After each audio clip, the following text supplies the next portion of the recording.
Bienvenidas y bienvenidos a la segunda temporada del Puente, el podcast del Centro Internacional de Estudios Políticos y Sociales, CIEPS-AIP. Esta nueva entrega está dedicada a explorar y comprender la posición de Panamá frente a los Estados Unidos en un momento clave para el orden internacional. En el análisis de las relaciones internacionales y la ciencia política, los estudios de caso adquieren especial relevancia cuando se abordan desde una perspectiva comparada. Por ello, en este episodio, nos trasladamos al contexto europeo para examinar cómo la Unión Europea ha respondido a los desafíos planteados por la actual administración estadounidense. Una estrategia que interpela no solo los vínculos económicos, diplomáticos, políticos y militares entre ambas potencias, sino que también pone en tensión el modelo social europeo y su proyección global.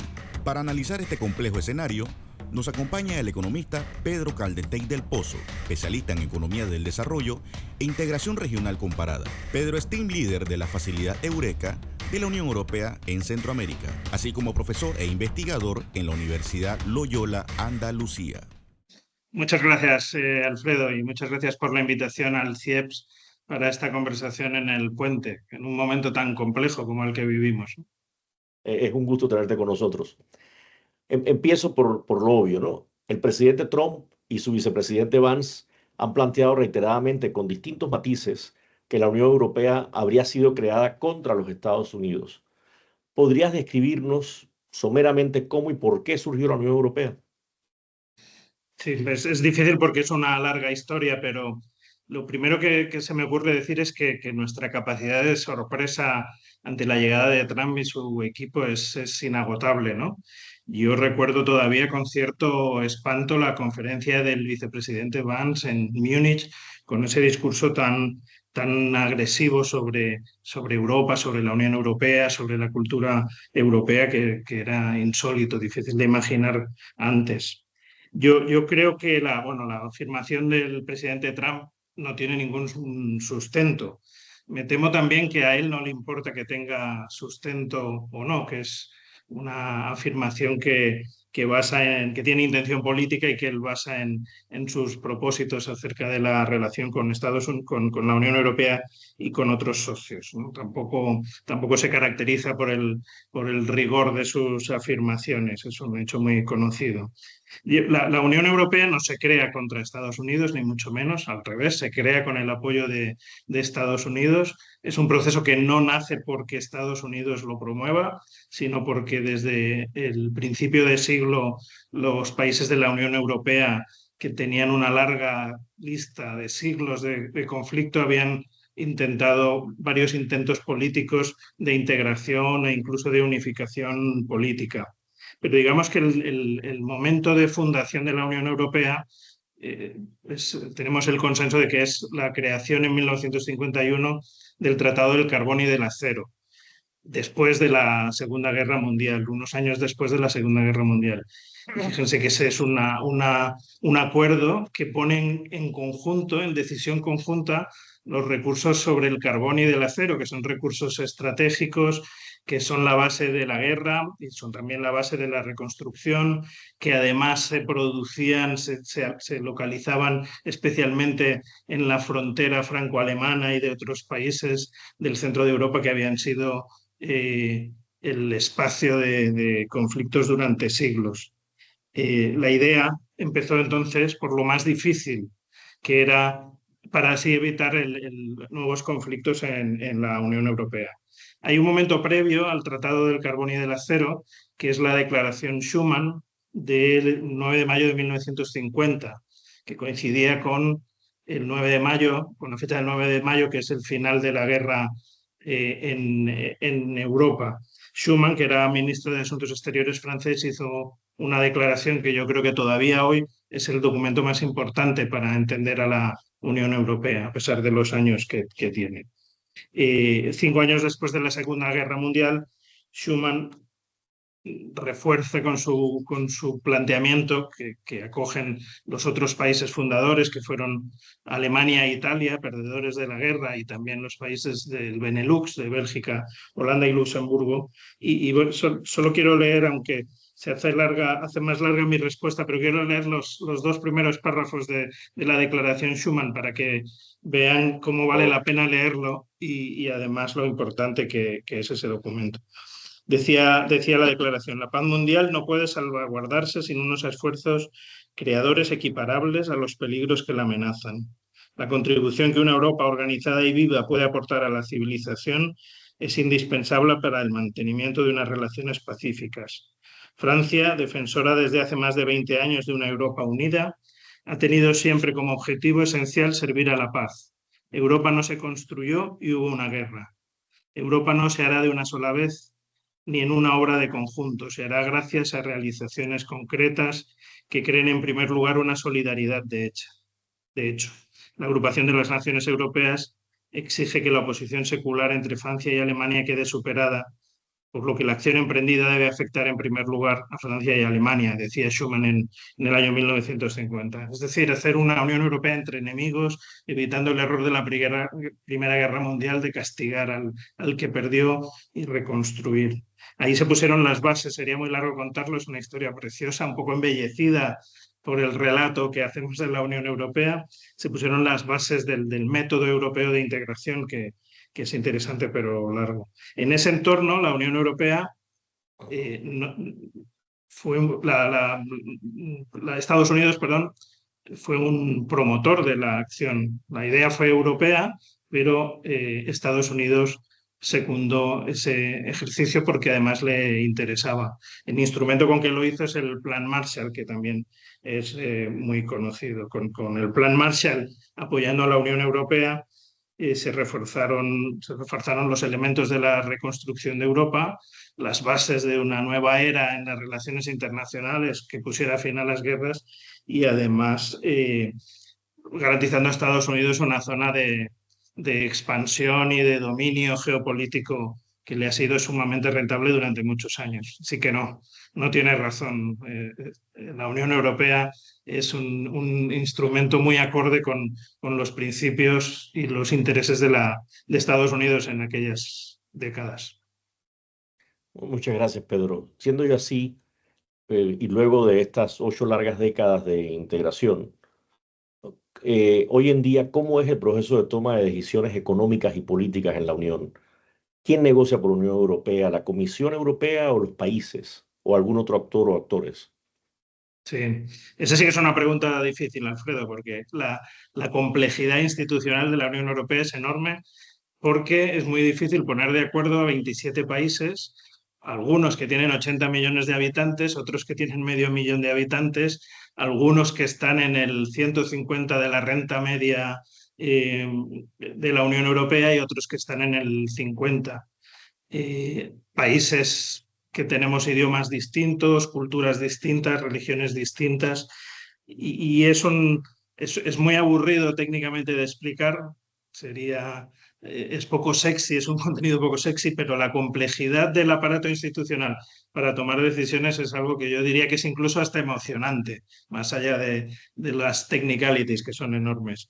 En la Unión Europea hay 3 instituciones: la Comisión, que representa los intereses regionales, el Consejo de Ministros o el Consejo Europeo, que reúne a los presidentes y jefes de gobierno, que representa los intereses nacionales, y el Parlamento Europeo, que representa los intereses de los ciudadanos, sean de donde sean.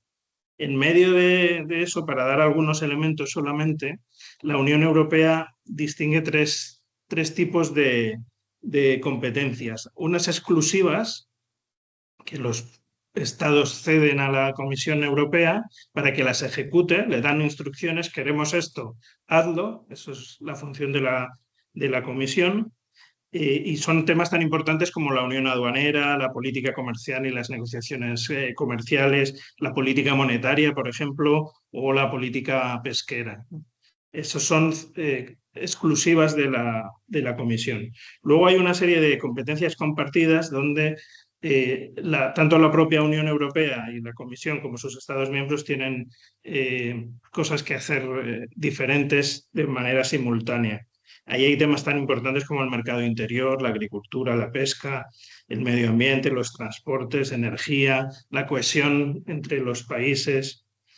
Y luego hay otras que son competencias de apoyo o coordinadas, donde la Unión Europea lo único que hace es marcar objetivos comunes, pero luego son los países los que las ejecutan, son casi todas las demás, ¿no? Cosas tan importantes como educación, salud, industria, turismo, protección civil, donde solo nos marcamos estándares comunes. Pero para que vean, entonces, bueno, en las relaciones exteriores, en los temas comerciales, que son el tema del momento con las políticas arancelarias y la guerra comercial de Trump, el protagonismo es de la Comisión. La Comisión que ha recibido instrucciones, pero que tiene que ejecutar. Pero déjame que cuente a los oyentes otra cosa que es muy, muy interesante, es cómo se toman en general. La Unión Europea define las cosas por codecisión. Tienen que aprobarlas el Parlamento y el Consejo de Ministros correspondiente. Los dos a la vez. Si no lo aprueban los dos, hay que hacer comités de conciliación hasta que se encuentre una posición común. La Comisión no toma decisiones, no es poder legislativo, sino ejecutivo, y lo único que hace es proponer. Pero luego, fíjense, la dificultad de poner de acuerdo intereses impide que en un Consejo de Ministros sea un país un voto, porque no sería justo que Alemania tenga los mismos votos que Malta, siendo países de tamaño completamente diferente. Entonces, la regla general, y así es toda la Unión Europea, es la doble mayoría. No hay ninguna decisión que salga sin una doble mayoría. Por una parte, mayoría de países. Somos 27 ahora, al menos 14 países deben apoyar la decisión para que los países grandes no puedan imponer su decisión, y la mayoría de la población. Ninguna decisión se puede apoyar si no hay al menos un 65% de la población detrás de los votos de los países. Y eso es para que los países pequeños no impongan a Alemania, Francia, Italia, España y Polonia, que son los países más grandes, sus decisiones. Es un equilibrio que se va forjando poco a poco, que a veces es difícil de explicar, pero explica muy bien los intereses el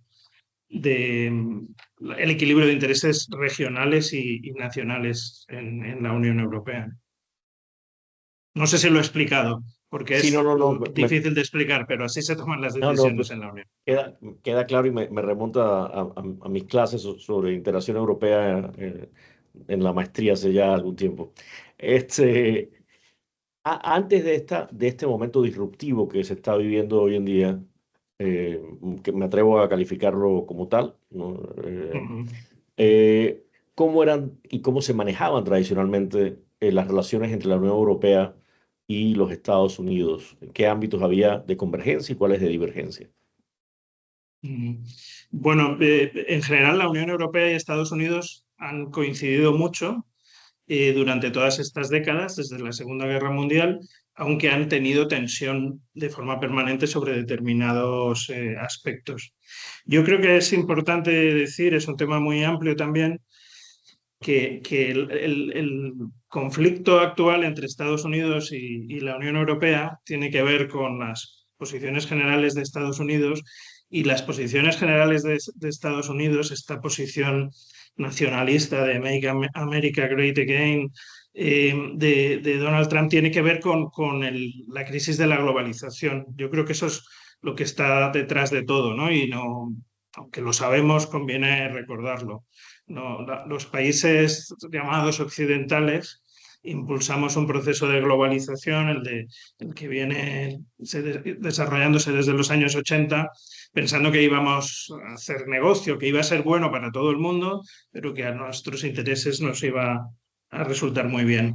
Y este formato no da para enseñar la curva del elefante de Milanovic, que explica un poco cómo ha sido el reparto de las ganancias de la globalización, pero lo que ha pasado es que, bueno, los más pobres y los más ricos, ese 1% que se dice de vez en cuando, esos han seguido ejerciendo su rol, el de los más pobres del mundo quedándose un poco atrás y el de los más ricos no dejando de reforzar su posición ganadora, pero la gran noticia es que, frente a lo previsto, las clases medias de esas economías occidentales que se creían ganadoras no se han beneficiado tanto cómo las clases medias o los de las economías emergentes, sobre todo, ¿no? De algunas economías en desarrollo, y ahí hay un factor fundamental que es China. Eso ha generado pues, crisis de precariedad, caída de sectores industriales, y yo creo que a eso responde mucho el resurgir de Donald Trump y también de algunas fuerzas en Europa. Pero bueno, nosotros teníamos un acuerdo entre socios, digamos, principales, frente a terceros, primero en la Guerra Fría y luego después, como Rusia o la Unión Soviética primero, luego Rusia, China. Y es que, bueno, habíamos diseñado, estábamos de acuerdo en el diseño del mundo tras la Segunda Guerra Mundial, basado en una alianza de Estados Unidos, de la Unión Europea, de Canadá, de Australia, de otras grandes economías, sobre la base de valores compartidos. Ese diseño del mundo, pues en ese teníamos un alto grado de acuerdo. También en materia de cooperación en seguridad y defensa, es otra de las cosas que están cuestionadas ahora, con la creación de la OTAN y con esa función de guardia del mundo y particularmente de defensor de la Unión Europea que tenía Estados Unidos. Y luego la apuesta por el libre comercio y la apertura global, que desde los años 50 ha ido cambiando de formato, pero también estábamos de acuerdo.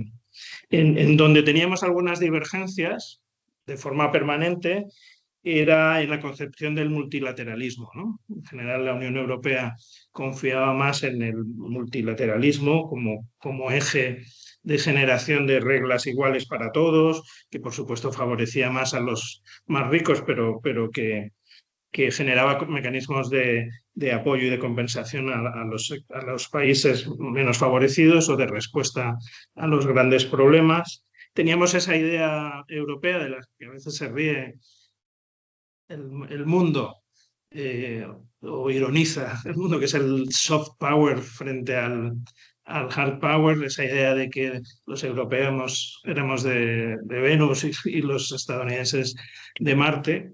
Esa idea para enfrentar los problemas pues es un poco distinto y se ha notado mucho, por supuesto, en Ucrania recientemente, pero también en el norte de África, en las primaveras árabes, en el Oriente Medio, en Afganistán, frente a China. Y luego había una gran discrepancia, perdón, que tenía que ver con las políticas regulatorias internas y externas. En eso la Unión Europea es acusada de exceso de regulación. Esa es una de las razones por las que el país anglosajón que formaba parte de la Unión ya no lo forma, que es el Reino Unido, ¿no? Eso era para nosotros. Hay un libro muy interesante que se llama el The Brussels Effect, de la profesora Anu Bradford, que decía que, bueno, que las armas de la Unión Europea eran regulaciones internas que se acababan imponiendo al mundo sobre, por ejemplo, protección medioambiental y ese argumentario.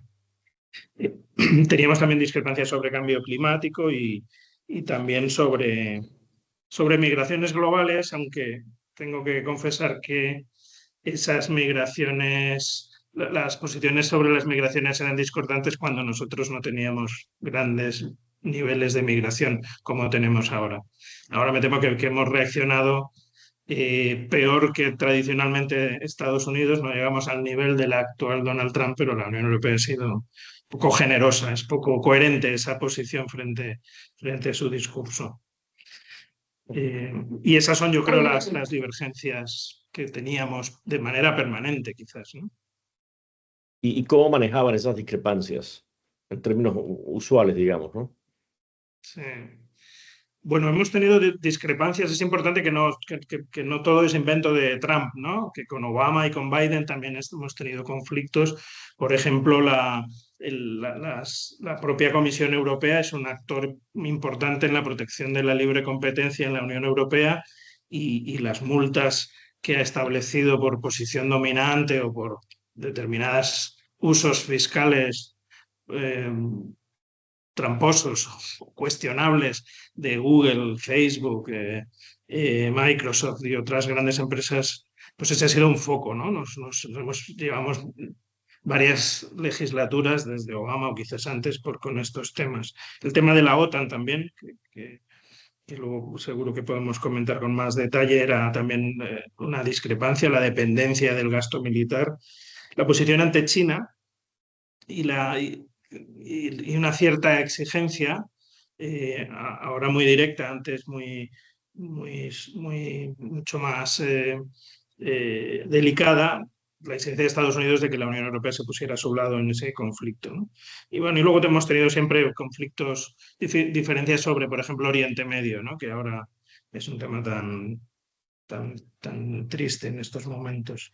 ¿Cómo lo resolvíamos? Pues con la diplomacia habitual, ¿no? Pues con diálogos de alto nivel, con mecanismos que llevan muchos tiempos establecidos, más bien sectoriales o ministeriales. Había una interlocución muy clara. Yo creo que Estados Unidos siempre ha entendido cómo funciona la Unión Europea. Otra cosa es que nunca le habrá gustado, le habrá parecido complejo, innecesario, pero lo entendía. Yo creo que también hemos resuelto los problemas en los mecanismos de solución de controversias, por ejemplo, de la OMC, también de Naciones Unidas, y a veces hemos recibido, y no sé si hemos lanzado, amenazas también ante determinadas posiciones, ¿no? No con Trump, ni siquiera con el primer mandato de Trump, sino con Obama o Biden. Y luego había una serie de liderazgos personales, ¿no? Entonces el despacho Oval era un sitio para resolver problemas, no un sitio tan peligroso como se ha vuelto ahora, y viceversa. Ahí déjame que recuerde una anécdota que siempre se cuenta, y es que Henry Kissinger decía, oye, cuando haya una crisis global y tengo que llamar a la Unión Europea, ¿a qué teléfono llamo?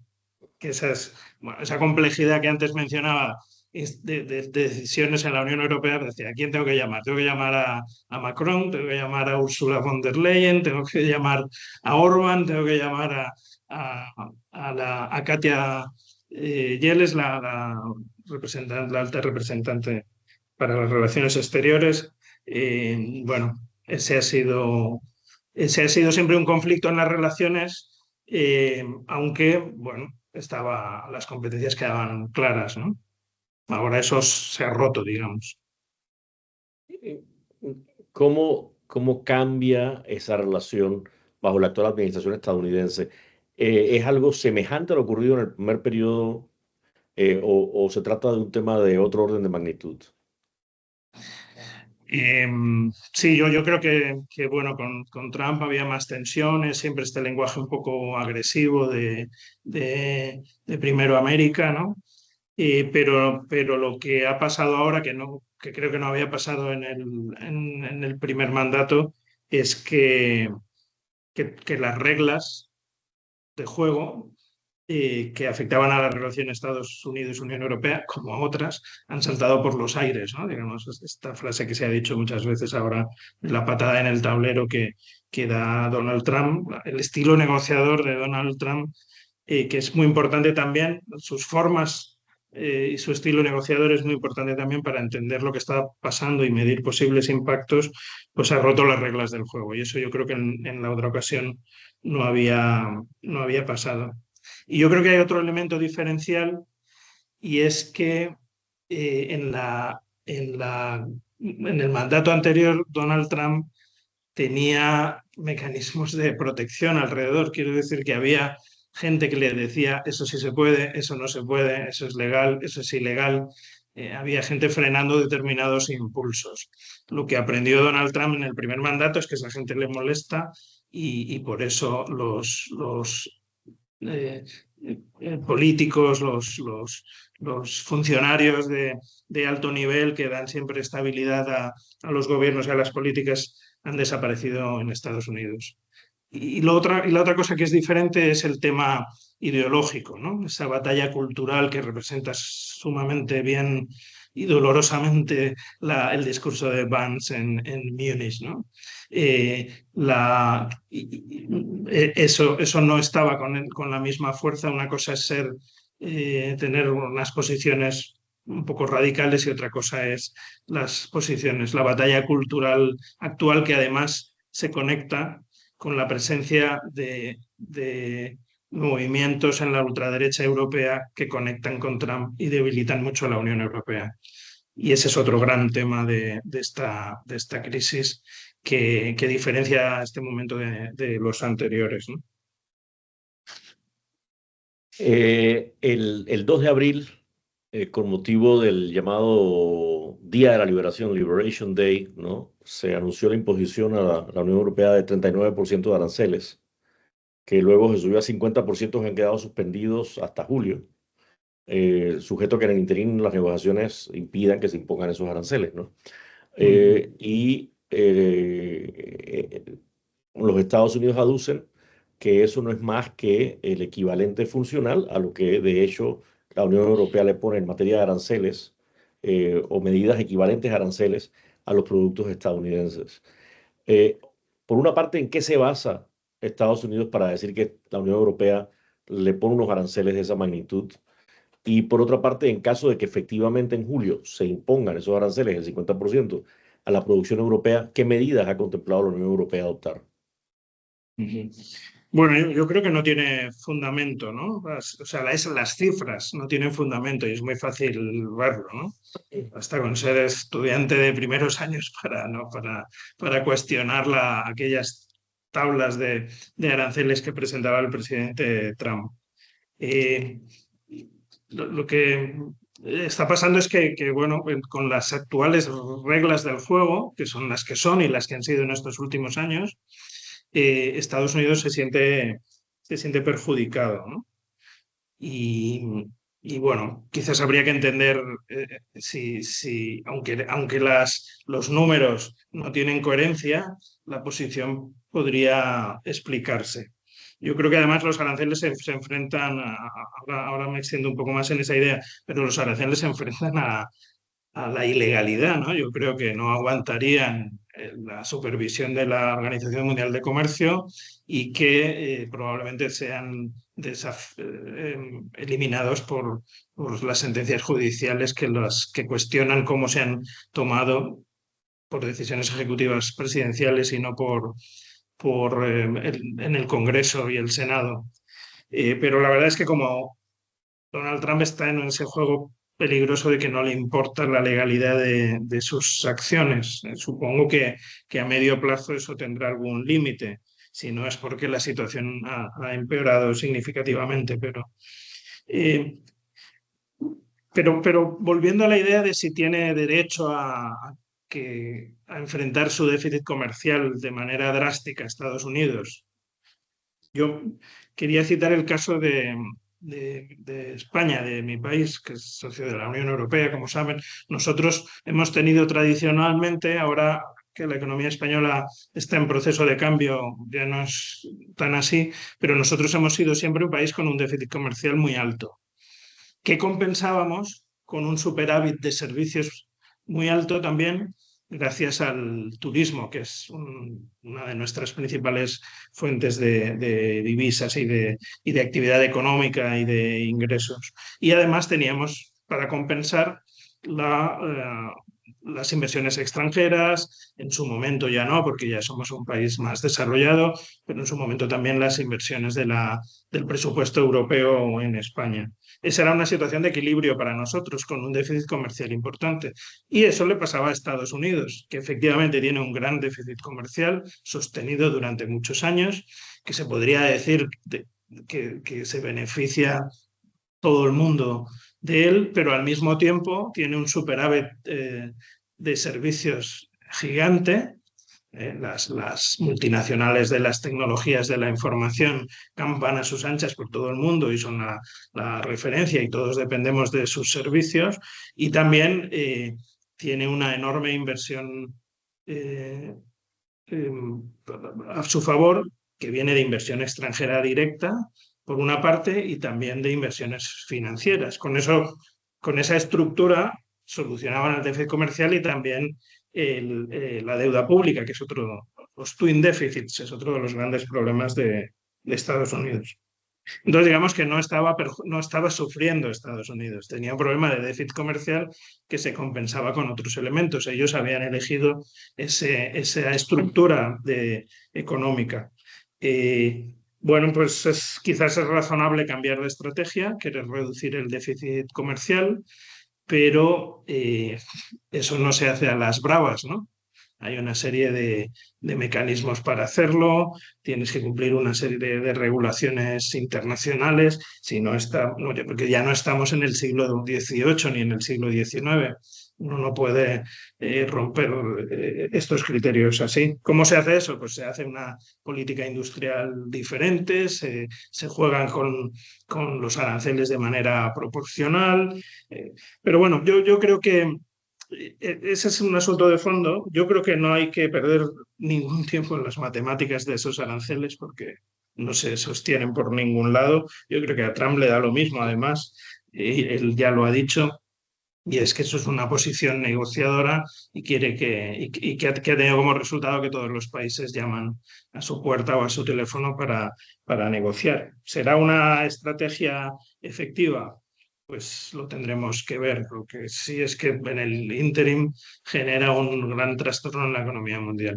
En el caso de la Unión Europea, para responder a la segunda parte de la pregunta, pues bueno, yo creo que la Unión Europea no debería ceder a esa estrategia tan fácilmente, porque estamos hablando, ya la Unión Europea ya sabemos que no somos una potencia equivalente a Estados Unidos y China, pero es una potencia que tiene que tener reacciones diferentes. Hay una cosa muy importante que a veces se olvida, incluso se nos olvida dentro de la Unión Europea, y es que nuestra dependencia de la economía estadounidense es importante, pero hay que matizarla. O sea, el 60% en promedio, depende mucho de los países, de nuestras exportaciones van dirigidas a la propia Unión Europea. Ese es el mercado que nos importa a nosotros. Lo que pasa en la Unión Europea entre nosotros es lo que marca la evolución de nuestra economía. Con Estados Unidos tenemos entre un 15 y 20%, 17 y 18 en los últimos años, de nuestras exportaciones. Con China no llegamos al 10%. Entonces, es muy significativo el volumen, pero queda empequeñecido con respecto a la Unión Europea. Y luego es verdad que hay sectores económicos muy sustancial, que se verían dañados de manera muy sustancial con este esfuerzo. ¿Qué puede hacer la Unión Europea? Pues desde los gobiernos, yo creo que no creo que el mecanismo, se supone que tenemos esas baterías escritas que ya las teníamos redactadas en el primer mandato de Trump. La idea no será subir indiscriminadamente los aranceles de manera universal. Quizás la Unión Europea debe responder a determinados aranceles como el del acero, con subidas similares o proporcionales. Y luego lo que se tiene en la Unión Europea es una batería de medidas equivalentes, decisiones arancelarias o de limitación de volumen de importaciones que hacen un daño equivalente al que sufriría la economía europea.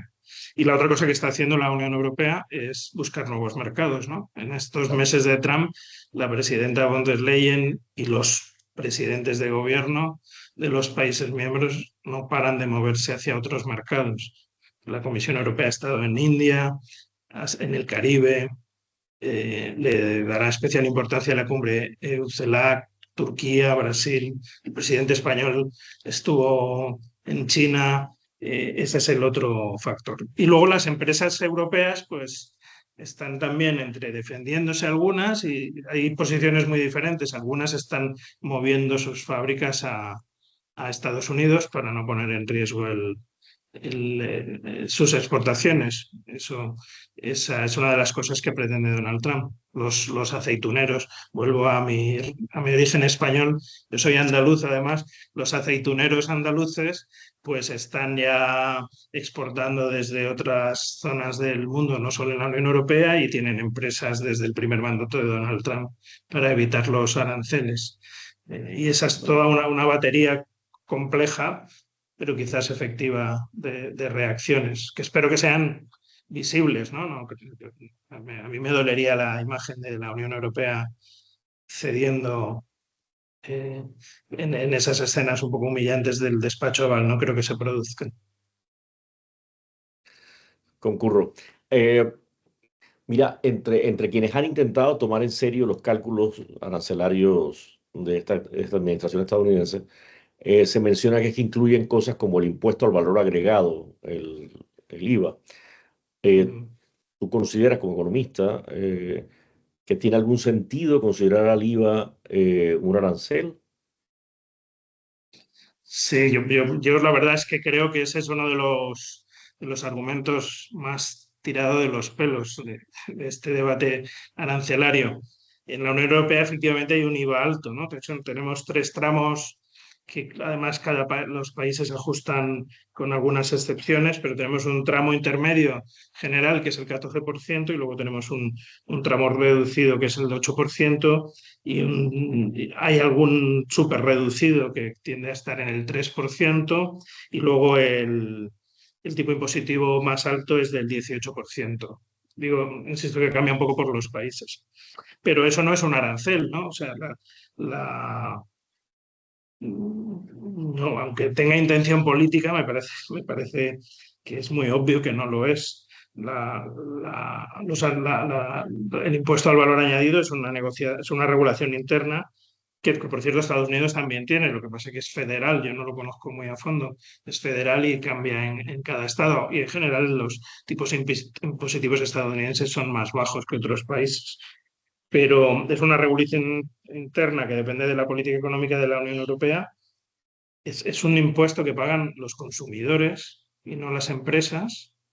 No, por tanto, no perjudica a las empresas y sobre todo es una medida que afecta a todos los productos. Da lo mismo que vengan de Estados Unidos, que de Turquía, que de Polonia, que de España, que de cualquier sitio, ¿no? Entonces no es no desmerece, no perjudica la competitividad de las empresas estadounidenses. Por eso es tan raro que ese sea un argumento, ¿no? En medio de todo esto, hace creo que unas 2 semanas más o menos, salió otro argumento, ¿no? Para fundar el hecho de que la Unión Europea afecta y busca afectar a los Estados Unidos. Y era el de que las medicinas en la Unión Europea son mucho más baratas que en Estados Unidos. Y entendí que el argumento era algo así como lo siguiente, ¿no? Que las regulaciones europeas obligaban a los productores de medicinas, las Big Pharma que le llaman allá, Ujú. estadounidenses, a introducir a precios reducidos sus productos en Europa. Eh, ¿Cómo se interpreta eso? ¿No? El hecho mismo de que haya un acceso a la medicina más barato en Europa que en los Estados Unidos y si efectivamente se puede considerar que eso es o no una medida o un conjunto de medidas de la Unión Europea hechas para afectar a Estados Unidos, a su industria farmacéutica o algo semejante. Sí, yo creo que es quizás uno de los ejemplos de las regulaciones europeas que irritan a Estados Unidos y a otros socios. ¿No?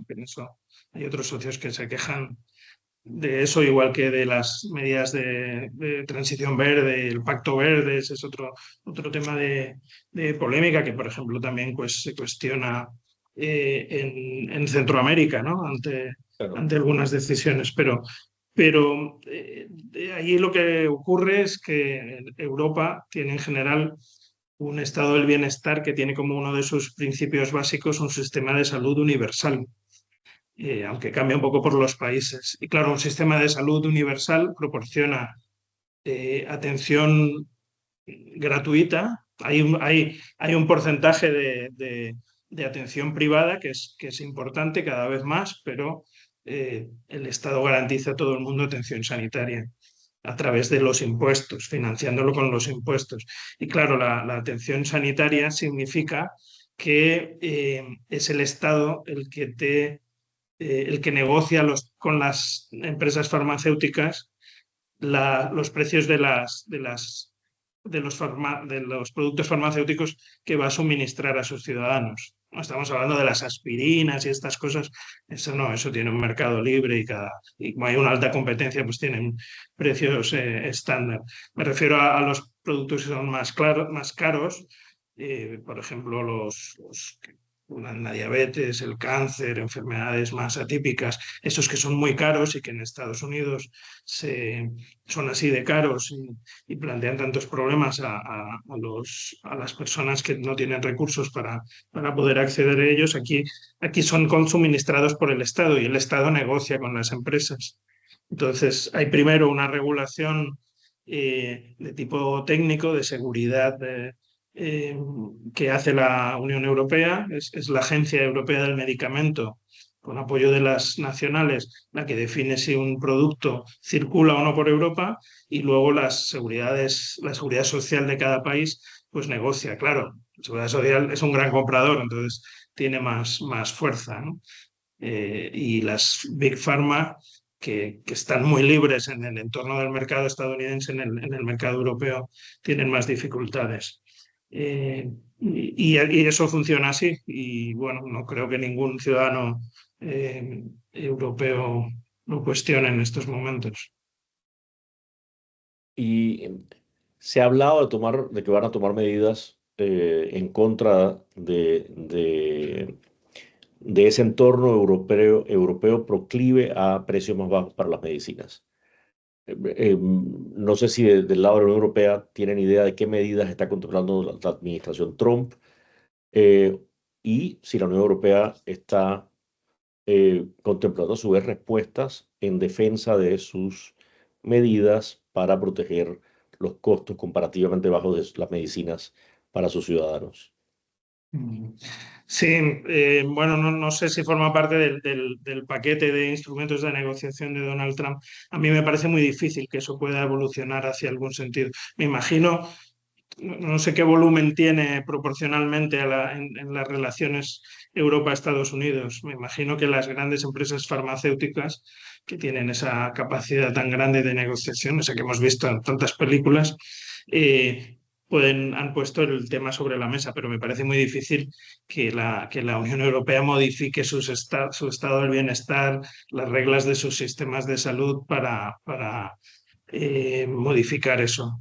Yo creo que la batalla va a ser más importante, y aprovecho que no lo he mencionado antes, con respecto a estas empresas de tecnologías de la información. Ahí es donde la Unión Europea podría apretar, porque tienen una posición casi de monopolio. Entonces la Unión Europea podría empezar a cuestionar las posiciones dominantes en algunos sectores, a controlar el acceso a los datos y el tipo de servicios que ofrece esas empresas, como ha hecho Estados Unidos con TikTok, por ejemplo, ¿no? Esa probablemente va a ser una batalla más importante que la de las farmacéuticas, y yo creo que ese es un as que tiene guardado en la manga la Unión Europea todavía.